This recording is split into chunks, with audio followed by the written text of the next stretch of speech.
Good evening. My name is Linda MacLean. I am a former trustee for the American Pharmacists Association, a past president of the Washington Pharmacy Association, and I currently serve as the president of the Community Pharmacy Foundation. Like many of you, I am deeply concerned about community pharmacy and where community pharmacy is today. We have some serious problems, and I believe there's real urgency in identifying solutions, and those solutions need to be identified now. I would like to personally thank Dr. Hogue and the APhA staff for their response in conjunction with the media coverage that really highlighted these problems and highlighted the crisis that's really facing our profession. So again, thank you. We appreciate that.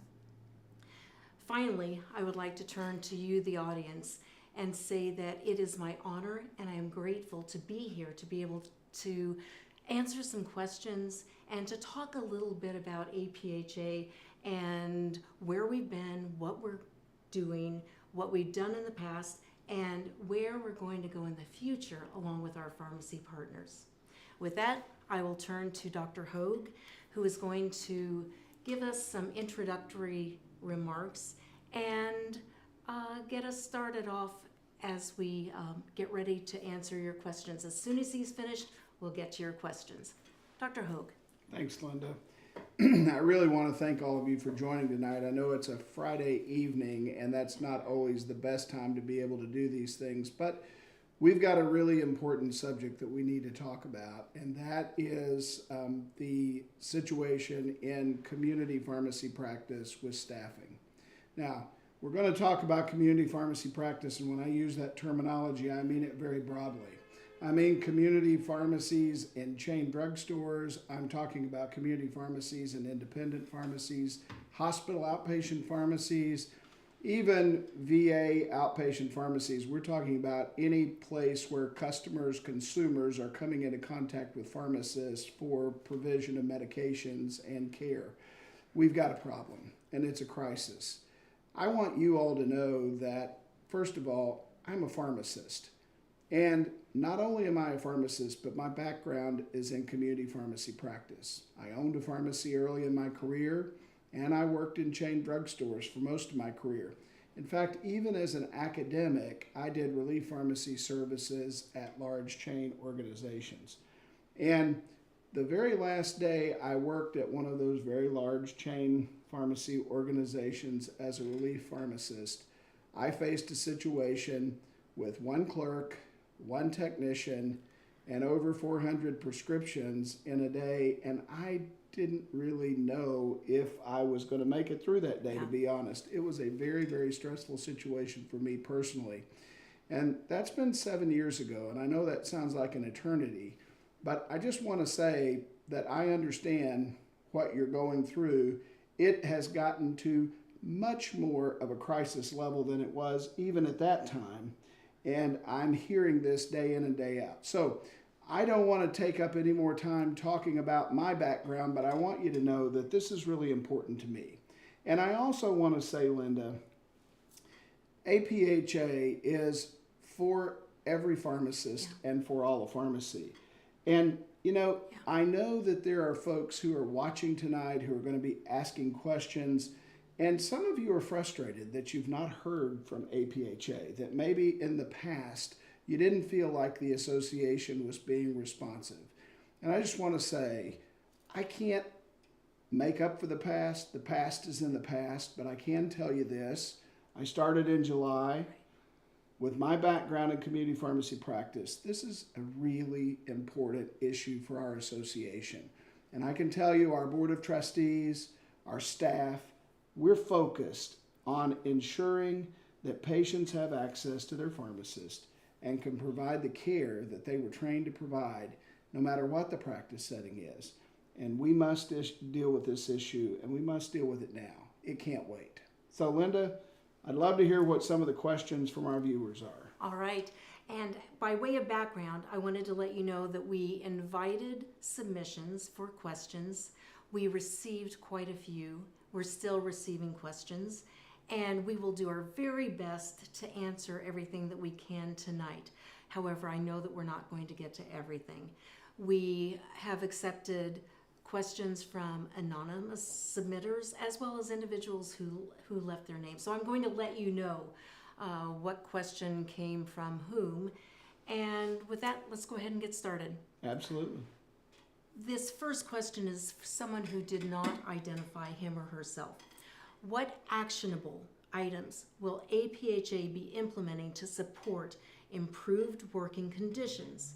Any activities other than advocacy, offering support, resources, and increasing awareness? What can you tell us? Well, it is a time for action, and I think that's, Linda, what we all know. Talk is not enough. We're at the point now where we're at a crisis, and the crisis is not just about the pharmacy staff, but it's a crisis for patients. And this crisis has crescendoed to the point that it requires action. So what can APHA do, and what can APHA not do? Well, first of all, I just want to be very clear.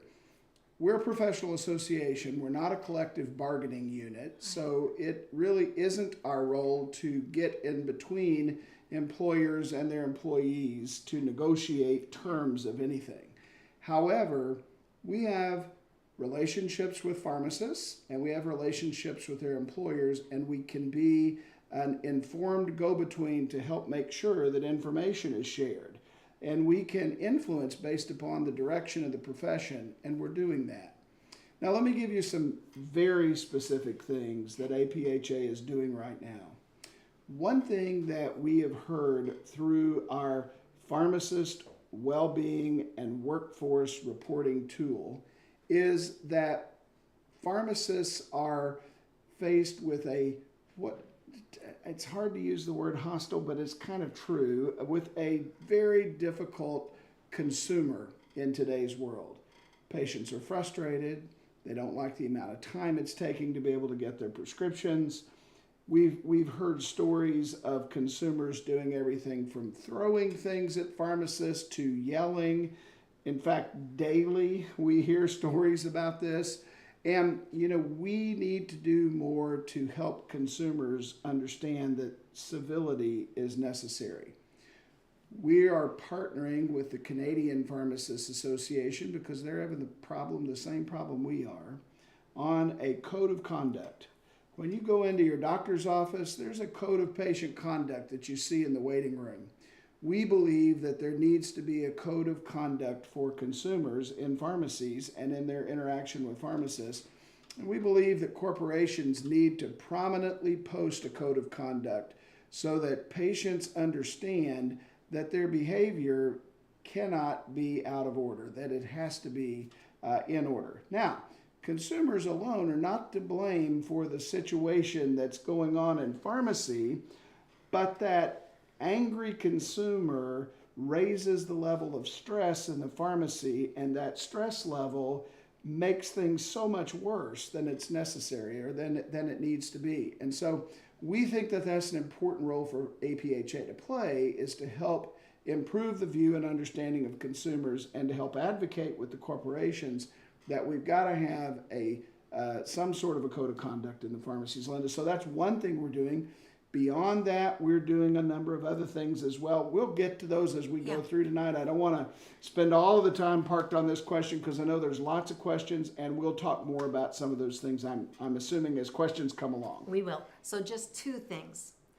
First of all, when you talk about the civility and the interactions with the patients and how that has changed, just yesterday I heard from one of my superstar students who is now a pharmacist in the Tri-Cities in Washington.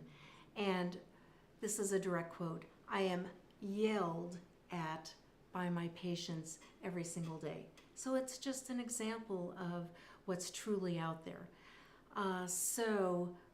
Tell us a little bit about where we would find that tool. How would pharmacists find that tool that you talked about? Yeah, so I mentioned that, and I really want to emphasize it because it's a really important thing. Yeah. The Pharmacist Workforce and Wellbeing Report, we call it POWER for short, but it's PWWR, is actually found on pharmacist.com. It's accessible by any pharmacist. You don't have to be a member of APHA to access it.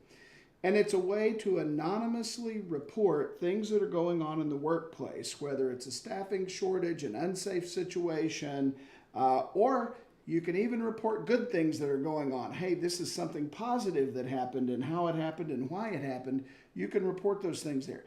Why is this important and what's APHA doing with the information? Well, every month when we get the data from Power, first thing we do is distribute that data out to the boards of pharmacy, because the boards of pharmacy need to see how sometimes these situations in the corporate pharmacy environment or in the community pharmacy environment broadly might be impacting patient safety. The boards of pharmacy have that as responsibility. And frankly, I'm going to speak very candidly about this. If you are a pharmacist and you sit on a board of pharmacy, you have a responsibility to look at this issue from a patient safety standpoint and take action. We have too many boards of pharmacy that are sitting on the sidelines and not taking action, and that is unacceptable. If you're on one of those boards, I just beg you, get in the ball game and act, because we cannot take inaction any longer. The other thing that we do with these reports is that we send them to our corporate partners, the chains, and we share them with our health system and hospital partners as well. And we offer the opportunity for our staff, who are pharmacists at APHA, to discuss in real time what those reports find. And the pharmacists that work for the corporations enjoy being able to have that dialogue and be able to talk about the possible solutions. And, that's a positive dialogue. That's a very good dialogue, to be able to talk about what solutions can we come to from the real experiences we get from pharmacists. So really, I really want pharmacists to use this tool, because it is making a difference. Maybe not as fast as everybody wants it to, but it is making a difference. Great information. And before we get on to the next question, you mentioned the code of conduct. Where do we find that? Yeah, the code of conduct is under development. It's not yet been finalized.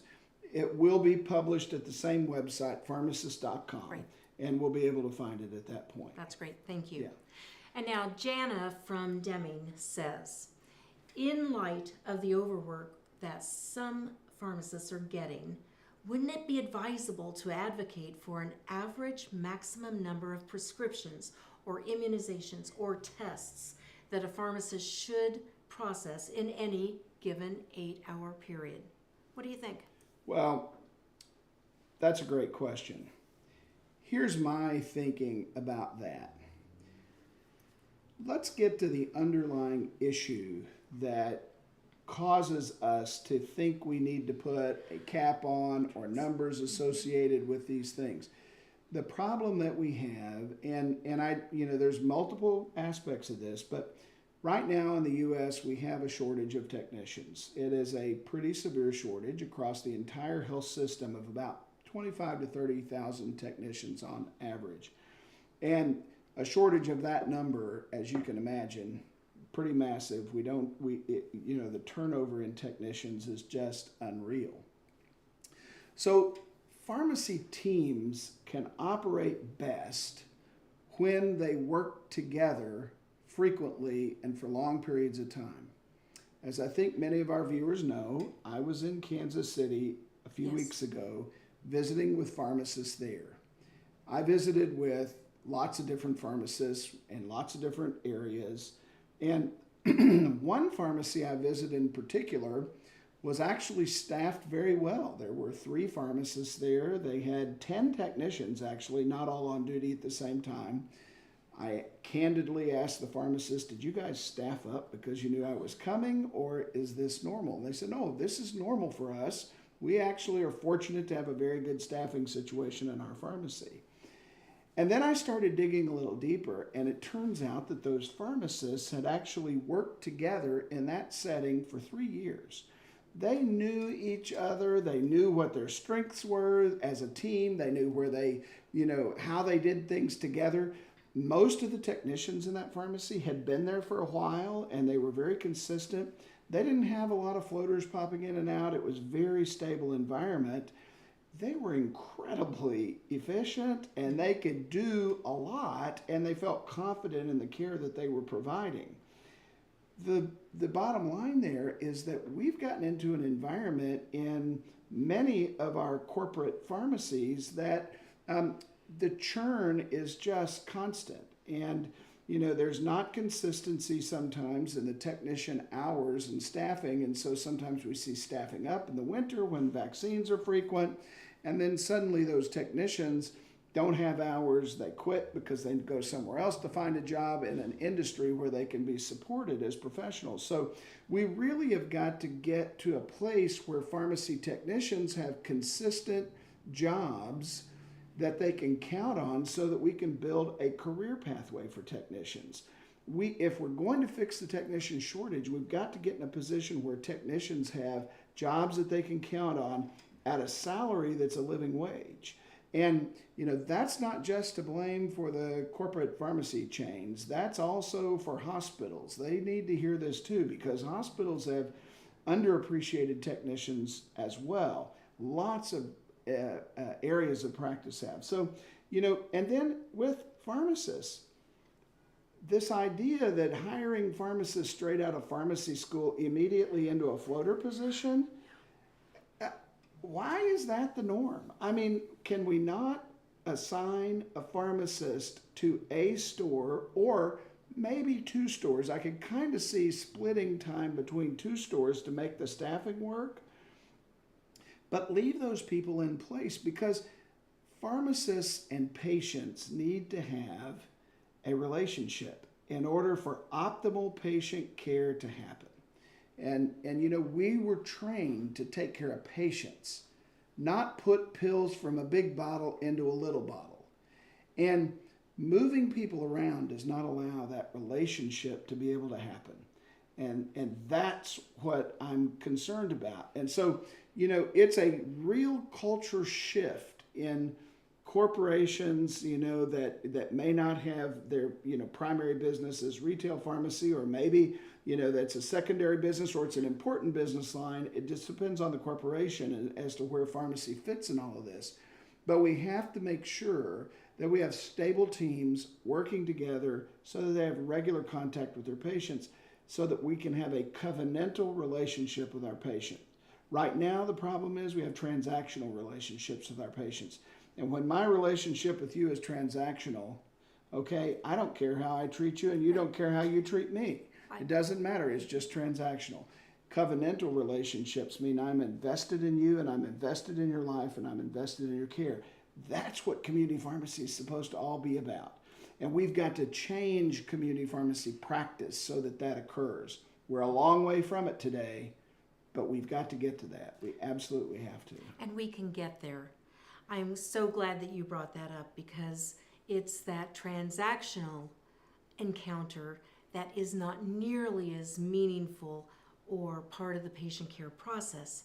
And I believe that there are solutions to be found, and it would really enhance that entire longitudinal relationship that our patients have with their pharmacists. They want that care. They want that care from their pharmacist that they know and know by name. Now, Jana had a second part to her question as well, and I'm paraphrasing here, but she talked about the other problem is that PBMs have cut back on profitability and increased the workload by requiring all different kinds of things. Talk with me a little bit about your insight about PBMs and what she's saying as a root cause for some of these problems. Well, the reimbursement for pharmaceuticals is definitely a problem. There's no question about that. And I've gotten a fair bit of criticism, perhaps rightfully so, from folks on social media, because APhA is spending a lot of time and resource on trying to get PBM reform implemented on a national level. Here's what I want to say. I'm assuming we have a wide range of pharmacists that are viewing tonight, that are looking in on this program. And I'm assuming that there are some pharmacists that are watching tonight who work for PBMs. We're all pharmacists. We all have taken the same oath. Yes. And there are some things that I believe that PBM pharmacists can do today that can help our brothers and sisters in community pharmacy practice, and I want to ask you to do those things. If you as a PBM have procedures in place that are requiring community pharmacists to have to make telephone calls, to have to fill out electronic forms and submit documentation for this and documentation for that, you're adding to the problem. You're adding to the workload that's going on in these community pharmacies, and right now we need your help. We need you to advocate within your organizations to reduce the unnecessary contact that pharmacists have to have with your companies. And I don't care what role you have in a PBM, you have influence because you have a team that you work on, and I'm just asking you. There are bigger problems with PBMs. There are bigger things that are going on in terms of the reimbursement scheme, but I'm asking about helping us to solve the immediate problem we have right now in community pharmacy with staffing and workload. And this is an actionable item that PBMs can take. And I'm going to ask you to do it. And not only am I going to ask you to do it, I am going to give you an email address, ceo@aphanet.org. That's ceo@aphanet.org. Those emails go directly to me. I'm the CEO, so I want you to send me the emails. And I want you to let me know, hey, I listened and I'm advocating within my organization, and tell me who it is so that we are aware. And if we can support you in that effort, we want to support you. And for those of you who are on tonight, if Linda and I don't get to your questions, ceo@aphanet.org, I want to hear from you individually. I'll be happy to answer your questions and respond to anything we don't get to tonight. Great. And we have to remember, we share these patients. They're not exclusively the insurance companies or the PBMs or the pharmacy. We share these patients. And what you just said is promoting health for those patients that we care so much about. And now, I have a very direct question from Kevin in Houston. How can APHA remain impartial to staffing concerns raised by chain pharmacists when most chain pharmacies have sponsored a lot of APHA events? Well, it's a great question. Yeah. I see this question on social media frequently, and it's a legitimate question. And you probably aren't going to expect this, but I'm going to give you an honest and very transparent answer to this question, okay? APHA is a professional association, and all professional associations in pharmacy and in other industries as well cannot do the work that they do to support the mission of the organization on dues revenue alone. There's no association that can do that. We have to create products and services and offer those products and services for purchase as a mechanism to be able to fund our mission. And of course, our mission is to make sure that patients, regardless of where they interact with pharmacists and the healthcare team, have access to that pharmacist. And so that's payment, that's scope of practice, that's all of those things. And those are the things we focus on. So I want you to know that APHA has an annual budget. About $36 million was our budget for this year. And there are products and services that we have sold to corporate pharmacies and others. And let me give you an example. Probably everybody watching tonight has completed APHA's pharmacy-based immunization national certificate training program for pharmacists. You either completed that program as a part of pharmacy school or you completed it as a pharmacist in practice. APHA updates and maintains that program, and we sell that program to schools and colleges of pharmacy for students, and we sell that program to chain pharmacy organizations and hospitals and other organizations to make sure that their pharmacists have that national credential. Yes, we do earn revenue from that, and the revenue that we earn, we plow back into the profession so that we can use it for other efforts in furthering our purpose. That's the primary way that we receive revenue from corporations, okay? Now, we have one set of revenue lines that is not tied to a product or service. Last year, APHA had a corporate sponsors program, not unlike other industries have corporate sponsors programs for associations. and APHA received $700,000 in revenue from that corporate sponsors program. That $700,000 in revenue was given by multiple different organizations, and it's given by companies who just simply want to support the mission. So there's nothing given in exchange for it. Of that $700,000, only $53,000 of that came from the corporate chain pharmacies combined. So if we took all of the donations from Walgreens and Walmart and CVS and Rite Aid and Costco and Kroger and Albertsons and Publix, and I'm probably going to leave somebody out, so I apologize for leaving anybody out, it all adds up to $56,000. And so $56,000 on a $36 million budget is not a lot of money that's given as discretionary money for the association to use. Why am I saying this? We're a pharmacist organization, first and foremost. And our corporate partners are very aware that when push comes to shove, and we're in that moment now, APHA must and will support pharmacists. So when there is an issue that comes up and corporations and pharmacists are not on the same side of the issue, we're going to have to be on the side of the pharmacist. It's just absolutely who we are. It's core to our being. And so unequivocally, that's where we're at. So that's who we are, and that's where we're at. And I'm being as transparent as I can here. I'm giving you all the information. I hope it makes sense. And if you want to know more about that, APHA's Board of Trustees several years ago adopted a policy on acceptance of donations, whether those be monetary donations or in kind from partners. We post that on our website. You can find it at pharmacist.com. You'll be able to see what our board's policies and procedures are around receipt of money from corporations. Very transparent. We have nothing to hide. Thank you. Thank you very much. And just a shout out to the Washington pharmacists watching.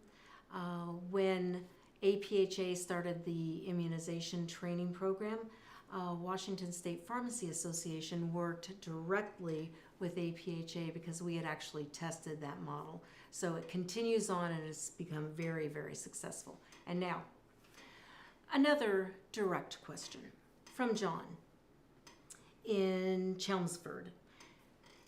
Dr. Hogue, how can we trust you on the subject of chain pharmacies when you just in the last few months apologized to Walmart for something you said in a media interview?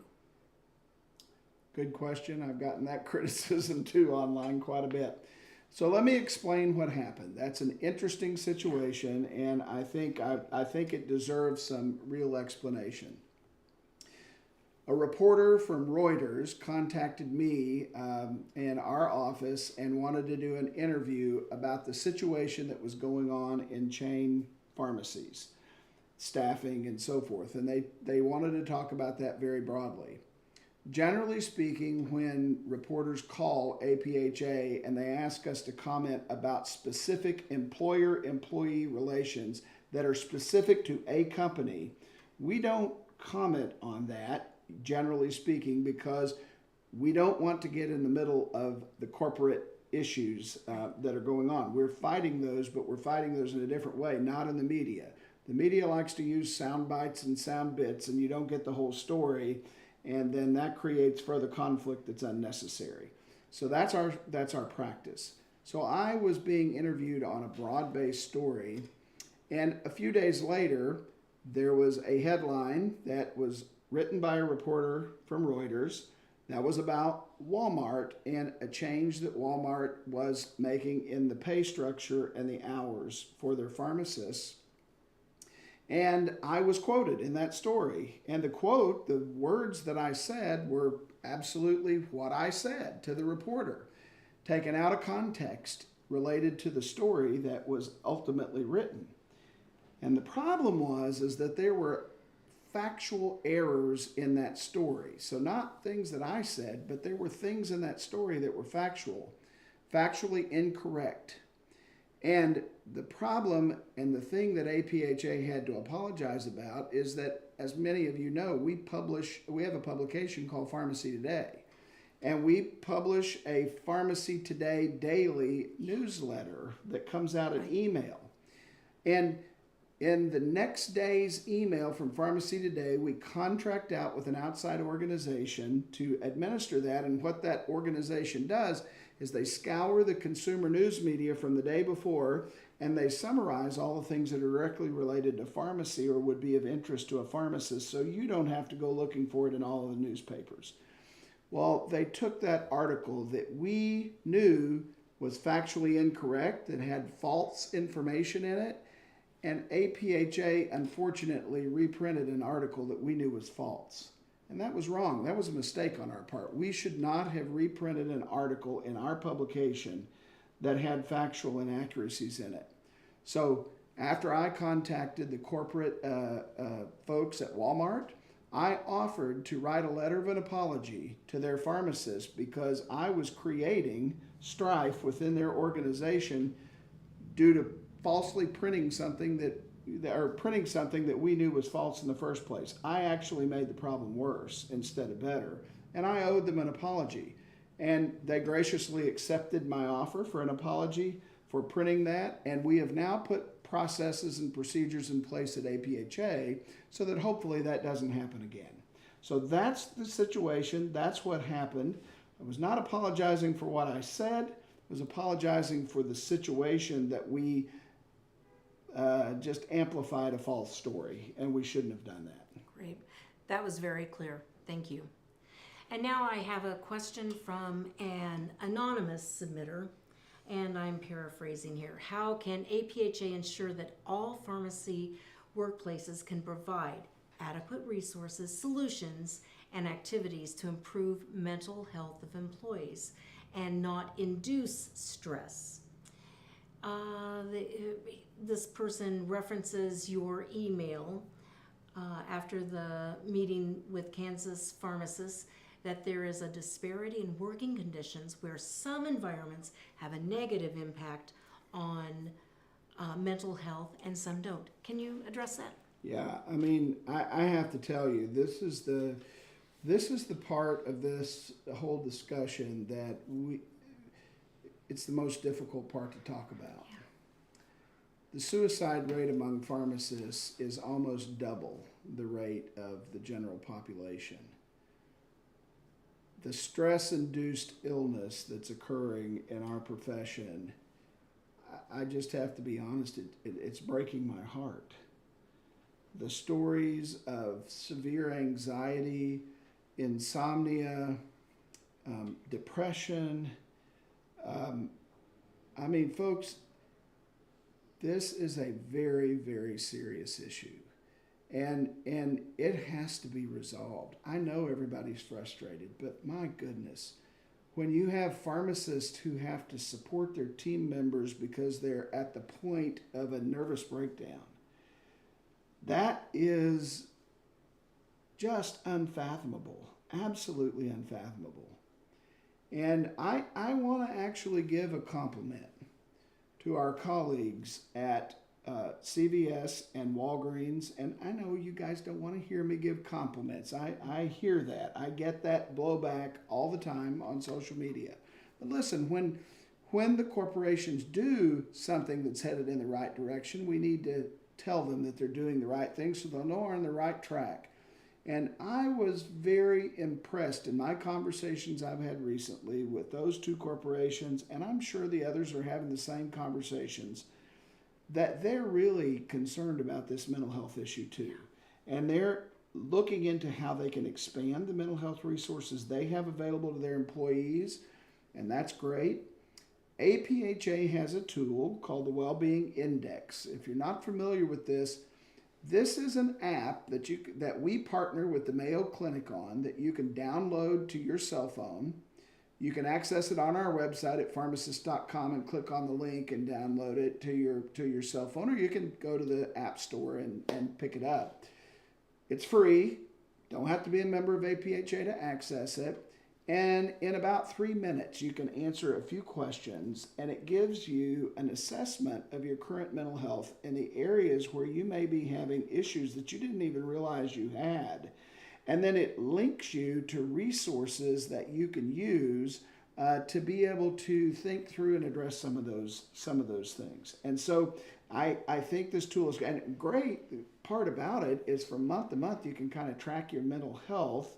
And you may not notice on a day-to-day basis, but as you see where that curve goes, you might see that your mental health is getting worse, or you might see that it's getting better, and at least it raises your awareness individually. Technicians can use it, pharmacists can use it, students can use it. And I want to also just say that we report those data also to state boards of pharmacy in the aggregate because we want them to know. And let me say one more thing about the suicide thing. If you're having severe mental health challenges and you need support and help, call 988 from any cell phone, any landline. 988 is the National Suicide Prevention Line. It's staffed 24 hours a day. And it's not just to prevent suicide, but it's to also provide additional support and resources. Take advantage of it and use it. We have got to support each other in having good mental health. And as we address these problems, we hope and pray that this situation gets better. Wow, a very concrete example. Thank you so much. And now along the same lines, I have another question building on mental health from an anonymous submitter. And it starts out, why did APhA not have an immediate strong supportive stance for the Kansas City community pharmacists who walked out initially, and why wasn't it quickly or widely distributed? Went on to say communication of support was only sent 6 days later via press release, not well communicated or well received. So address that for us. Yeah, so I totally understand there's a broad desire amongst the community and especially on social media of folks wanting to hear from APhA. My approach is, and our association's approach is that we've got to know what the facts are in a situation before we can comment on it.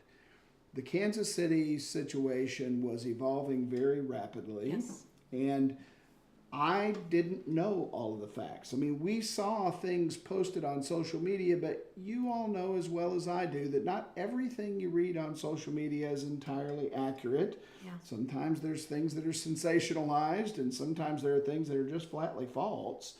And for APhA to put out any kind of statement without understanding exactly what was going on in Kansas City would have really been irresponsible. We could have made a bad situation worse, or, there's no telling what could have happened if we put out the wrong kind of statement. So, yes, we were supportive, but we had our staff get in touch with the pharmacists on the ground in Kansas City and talk with them and find out what was really happening, what's really going on here. We needed to understand that, get the facts about it, and once we had gathered those facts, we put out a very direct and supportive statement about our support for the pharmacists in Kansas City. And I was traveling at the time that statement was put out, and had my staff work directly with the pharmacists in Kansas City to set up a time for me to come and visit, because I felt that was the best way we could support the pharmacists in Kansas City, was to be present with the pharmacists in Kansas City. And our approach is always going to be to gather the facts, know the facts, and then, if appropriate, put out a statement that is supportive of our pharmacists. And so that's why we took a few days to get it all right and make sure that it was correct as we move forward. Excellent. Thank you. And now from the same submitter, I am going to paraphrase another question from that individual. How does APhA decide who to publicly support on a given topic, given that choosing a side on the issue likely is contrary to the beliefs of some of its members? An example of this would be APHA's stance on PBMs and vertical integration. And this person went on to say, We have members in all settings, PBMs, managed care. You touched on these. Pharmacists within independent pharmacies and retail settings, hospital settings, hospital leadership, and government institutions. So how do you figure out who you're going to publicly support? Well, I mean, first of all, for me, it's very basic. We're a pharmacist member organization. Our members are pharmacists, student pharmacists, pharmacy technicians, and pharmaceutical scientists. There's 340,000 pharmacists, 40,000 students, 400,000 technicians, and about 30,000 pharmaceutical scientists. We represent everyone in the profession. So we first focus on what is the issue and where is the conflict, what's going on. And we try to get to the very bottom of that so that we can understand. Remember what our mission is. Our mission here is to ensure that patients have access to the care services of a pharmacist no matter where they interact with that pharmacist. It doesn't, or that patient. It might be the emergency room, the ICU, it might be in the long-term care facility, the step-down facility, it might be at home. It might be that your responsibility for taking care of patients is to work with a specialty pharmacy service. It might be that you provide telephonic MTM services to a patient, or that you work with a health plan on prior authorizations or some other thing. We always try to get to the pharmacist component here and say, where is the pharmacist in this process, and how do we support the pharmacist in this process? Pharmacists don't get up every day asking, how can we destroy other pharmacists and other practice settings? I don't really believe that, Linda. I don't either. I don't believe that pharmacists and PBMs get up every day and say, I hate that guy that works at the quote-unquote community pharmacy. You know, I don't think that the people wake up at I have met some wonderful, dedicated pharmacists that work in the corporate pharmacy environment at the corporations we're talking about. Wonderful people. They care deeply about the profession, just like you do. So we have to look at, if this is not an issue of pharmacists, where is the issue? How do we get to the bottom line? I believe those pharmacists want to make a difference and a change, but they may not be aware. And then in the case of the corporate pharmacy chain issue, they're very aware. Those pharmacists know. They know what's going on. I believe that they're committed to making changes.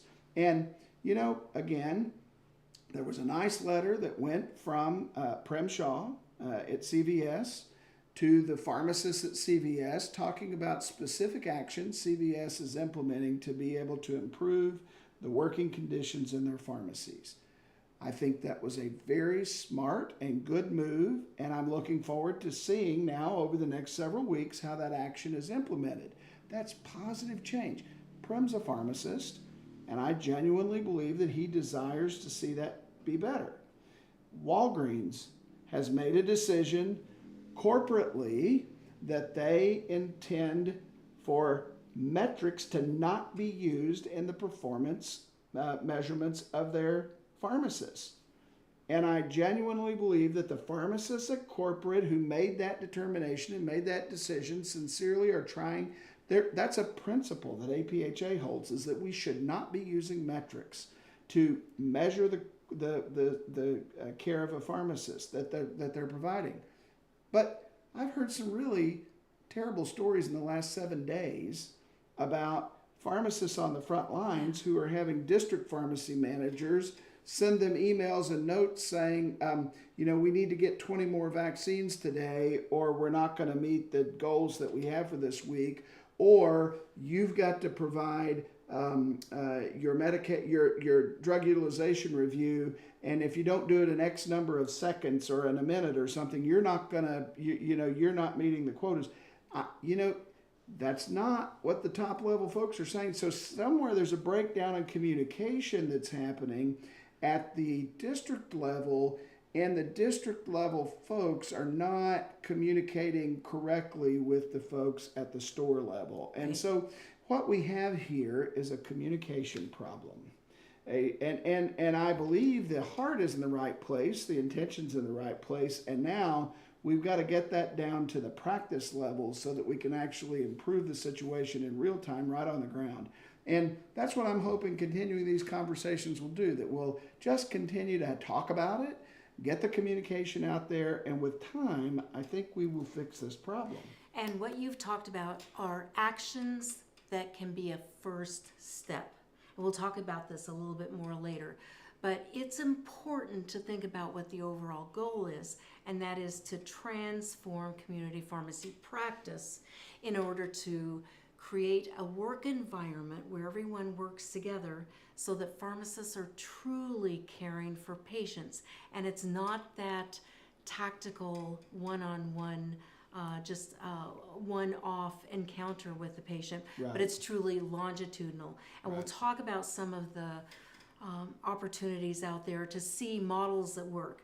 I'm part of the Community Pharmacy Foundation, and we have funded an initiative called Flip the Pharmacy, where we've put over $3 million in over several years to have coaches who are going to work with pharmacists who want to transform their practice, change workflow, and care for patients in new and different ways. So communitypharmacyfoundation.org, you can get some of that information or contact me later. But it's a first step, but it's not the end-all be-all. And now, I'm going to ask you for a quick response to another anonymous question. This is straightforward.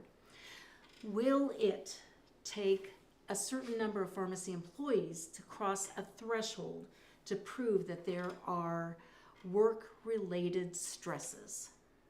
We've crossed it. Yeah. There's no more data we need to know that there's a crisis in community pharmacy. We got it. It's there. It's a crisis. There's nothing more that needs to happen for people to be where everybody's aware. You've touched on my next question, again from an anonymous submitter. You've touched on this, but I'll give you a chance to reiterate. What should employers be doing to lessen burnout in community pharmacies? What should employers be doing? One thing is, I think we need to let community pharmacists in their local locations have a little bit more autonomy to determine what's the right thing to do in the moment. Because there are times when they need to make a safety decision. And I'll just give you an example. I got a telephone call from a pharmacist from California who shared with me that in his location, there was a call out, and so it was just him and a clerk in that environment, and they were very, very busy. There was a long line inside the pharmacy. The telephones were ringing, not surprisingly. Well, they don't verbally, audibly ring, but there's, 5 calls on hold or 10 calls, whatever it is, you got that message. He's having to enter the prescriptions. He's, counting the prescriptions or preparing the prescriptions. He's labeling the prescription. He's having to verify the prescription. Okay, now, all of that being done by the same person. The folks at the Institute for Safe Medication Practices would say, that's not supposed to happen, right, because you increase the risk of an error when you have the same person doing that entire process. That's not a good thing. And so that's number one thing that's concerning. But then you've got this long line of people and the pressure of that. And then the drive-through is beep, beep, beep. Everything's going on in the drive-through. He had to make the decision in the moment that he was going to shut down the drive-through and not utilize the drive-through so that he could focus on the workflow that was inside the pharmacy at that time. And the next morning, he got an email message from the district pharmacy supervisor. I don't know what the title of these people are in all the chains. They're different depending on the chain that you're in, saying that if he did that again, he will be dismissed. Okay? That kind of threat to a pharmacist because they actually did the right thing, the amount of money it would have cost that corporation if that pharmacist would have made an error to settle a lawsuit that they might have gotten from a patient would have been enormous. Having the drive-through closed may have frustrated some folks, but it wouldn't have resulted in a lawsuit, and it wouldn't have resulted in a negative patient outcome. Pharmacists need to be empowered to do what's necessary in the moment while we have this severe shortage in staffing to be able to take care of their patients. let's not threaten them. Let's not, attack them. Let's empower them to be able to make good decisions. And what's that going to do? It's going to cause pharmacists to actually say, hey, I'll work hard for you because you're supporting me and you believe in what I'm trying to do. That's the environment we've got to create. And the loyalty that pharmacists will then have for the corporation is going to be so much greater. But boy, threats, that just doesn't do it. And I was disappointed to hear that story. And instead of being congratulated, doing the right thing for patients, it was a punitive approach. And so, thank you for that example, because you just answered my next question from another anonymous submitter. What should employees be doing to push back against poor work conditions? And so I understood you to say, Conversations. take control, have a conversation, take care of your patients, put your patient first. One of your past presidents of APhA, Bob Osterhaus from Iowa, he's always in my ear. Do the right thing for the patient, and it will be good for pharmacy. Do the right thing for your patient. Now, Glenn from Chicago says, what can be done to address the low reimbursement and DIR fees that are the root cause of the staffing pressure and profitability of pharmacies, and ultimately the downstream impact on pharmacists' well-being and high-quality patient care? Do you have anything else to say about that? We talked a bit earlier. Yeah, I mean, we could talk for an hour about this. I know. I mean, DIR fees are the bane of our existence. They should have never been allowed for under the Medicare Modernization Act or the Affordable Care Act, and they have been. And we have congressional fixes in the works. We're working with CMS on this. We continue to do the advocacy with Congress, and we're spending a lot of time and effort and energy on that issue. And we're happy and pleased to partner with a lot of other pharmacy associations to work on that issue as well. Thank you. And now Brian from Athens says, hi, Dr. Hogue. As a student pharmacist, I'm interested in whether you think relying on student pharmacists as part of the pharmacy workforce is a sustainable model. How do pharmacies sustainably, reasonably, and fairly adjust work demands over the next few years as enrollment in pharmacy schools decline? Well, thank you, Brian, for the question. I want to just say to the student pharmacists that are watching, as a former community pharmacist, I'm going to tell you it's the essence of pharmacy practice. I love community pharmacy practice. And I heard that from every pharmacist that I've talked to about their practice. Very, very passionate about it. So it is really, really important to know that don't give up on pharmacy practice in the community setting. Right. It is a viable way to really make a difference in patients' lives. The current environment, it's clear that pharmacy students are working too much and are being asked to do too much in their pharmacy practice environments.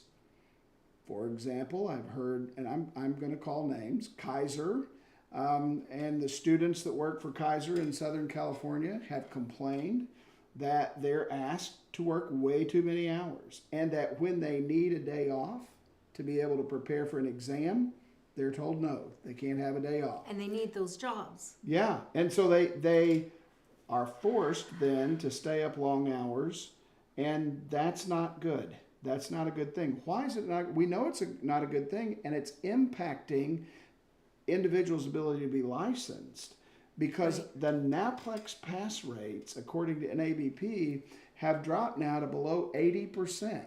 It means people are having to take the NAPLEX exam 2 or 3 times now to pass it because they're having to study things that they should have learned very well in class. And listen, we could debate all day long about why those pass rates are where they are. I have to believe that the work environment and the work that students are being asked to do now is excessive. And students need to be able to have the flexibility to step back when necessary in order to have great academic performance. Wow, well said. Well said. Thank you. As a former academic, I completely agree with you. And now we're going to move on to Brent from Charlotte. And he says that he's interested in hearing about APHA's plans to team up with experts in this work-oriented approaches, such as organizational psychologists, human factors engineers, and related scientific disciplines.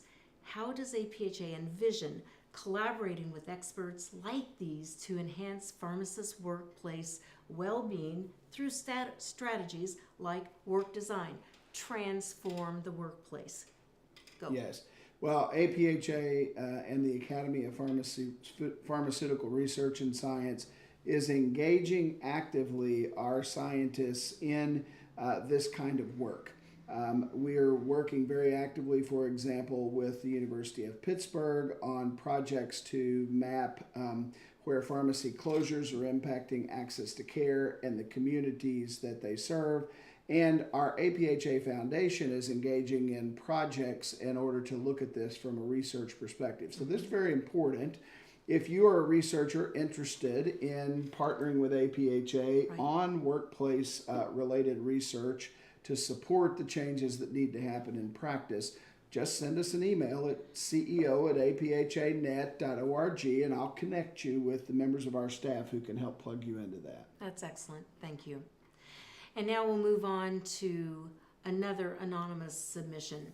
And this individual wants to know what actions APHA has taken to address the impact of the current state of pharmacy practice in national chain pharmacies on the profession as a whole. You've touched on this, but I'd like to hear a little bit more.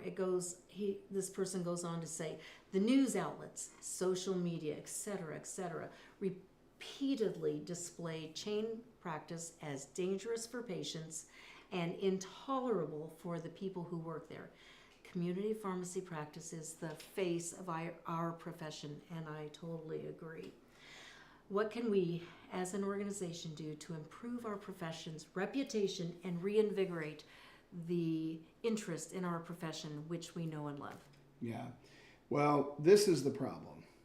When one part of our profession is getting, this kind of media in the consumer media that's very negative and that is pointing out unsafe conditions and so forth, and we keep getting that message over and over and over again in the consumer media, it does in fact underline consumer confidence in pharmacists as a whole. And so any part of our profession that has that happen, I mean, many of you may remember several years ago there was a pharmacist that was unethically diluting chemotherapy that was being administered to patients. You probably remember that. It's terrible. I mean, it's awful. Right. And that pharmacist went to jail, and they should have. It was a terrible situation. Right. Our entire profession suffered greatly because of the actions, the unethical actions of one pharmacist.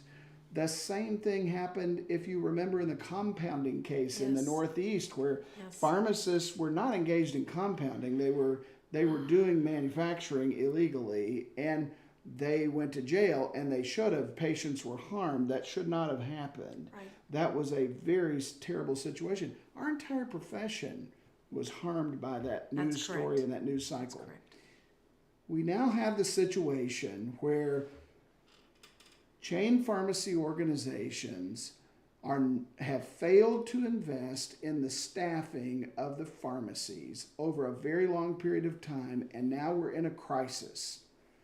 And that crisis has caused some errors to occur that have been very highly publicized. In the New York Times. And in lots of places. And those things that happen are not the fault of the pharmacist. Those errors that have occurred as a result of a lack of staffing are because the system did not support their ability to provide the care that they were trained to provide. And it is not the pharmacist's fault. But the pharmacist is the one that's getting the black eye for this. The pharmacist is the one that is having to suffer. Their professional reputation and integrity is on the line because of decisions that are being made at the corporate level, and it's hurting pharmacists.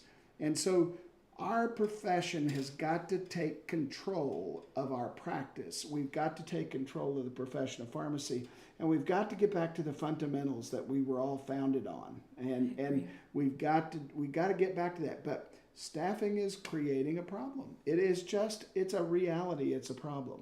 And, I wish we had all the numbers of people we needed so that we could staff these pharmacies up immediately and give consumers the experience that they deserve in a pharmacy, which is true patient care that we know how to provide. That's what we need to have happen. Absolutely right. And so I have just one last question as we wrap up here before we do a quick summary. I have Bruce from Utah who says, and it's kind of circling back to where we began, have you or other senior officers at APhA actually spoken to senior executives at CVS or Walgreens since the walkouts? What have they told you about what causes them to not staff appropriately and what they will do now that the need has become apparent? So again, full transparency, because I feel like that's very important. We have to have an honest conversation about this. I have not been invited to have a conversation with the CEO of CVS Health. I have not been invited to have a conversation with the CEO of Walgreens. I have not been invited to have a conversation with the CEO of Walmart or Kroger or any other corporation. But you would welcome it. I would welcome it.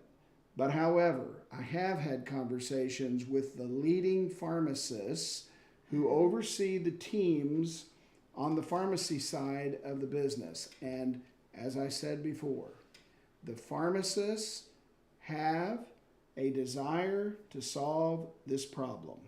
They have a heart to solve the problem, and they love the profession too, okay? But the problem is not solved. The problem has not been solved. And good intentions are not enough. We have to solve the problem once and for all with the appropriate structures. But I've had the conversations, Bruce, with those pharmacists, and I'm optimistic that there are solutions that are being implemented.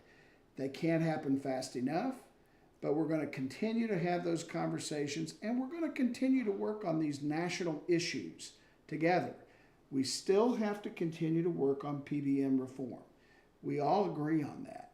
The corporations agree on that. We've got to work on that. We have got to get pharmacists paid for the clinical care services that they provide to patients, or provider status. We have to do that. But we can't deliver on provider status with the staffing that we have. So it's a both and. But we're all fighting together to gain that access to the payment models that we need, which hopefully will put us in a better position to be able to have the staffing that we need. So which came first, chicken or the egg? We need them both. We need the egg and the chicken. Right. And hopefully we'll get both. And so, Linda, that's our commitment. We'll keep working on these issues. We'll keep pressing on, and we want to keep listening. Yes. And I just want to add, that was a really good summary, but I just want to add that I truly believe there are models out there. They don't happen overnight. We didn't get into this mess overnight. But over time, a couple of years, we can transform that community pharmacy workplace so that we have an environment where pharmacists can truly care for patients in a way that you and I both talked about before. I would urge each of you to go onto the community pharmacy website and take a look at Flip the Pharmacy and all that's entailed. So before I say goodnight to everyone, would you like to say anything as well? Yeah, I do want to say one more thing to all the pharmacists listening out there. I love our profession. I mean, I really sincerely love my profession. I will do anything to fight for our profession, for pharmacists, and I truly, and I hope you understand the sincerity with which I'm speaking. But you also need to know that I'm not perfect. I'm going to make mistakes. I'm not going to get it right 100% of the time. And you know what I'm asking for is I'm asking for your grace. You can tear me down if you want to on social media. I would appreciate it if you didn't. However, what I'd like to do is I'd like to be able to partner with you together with APHA so that we can make a difference and we can change the situation. And you know what? When I don't get it right, send me an email and tell me you don't think I got it right. I can receive that feedback and that criticism. I'm happy to get it. I really, really do want to fight for every pharmacist and for all of pharmacy. Our patients deserve for us to be our best, and our profession needs for us to be our best. Let's make that happen. Thank you so much for listening in tonight. Thank you so much, Dr. Hogue.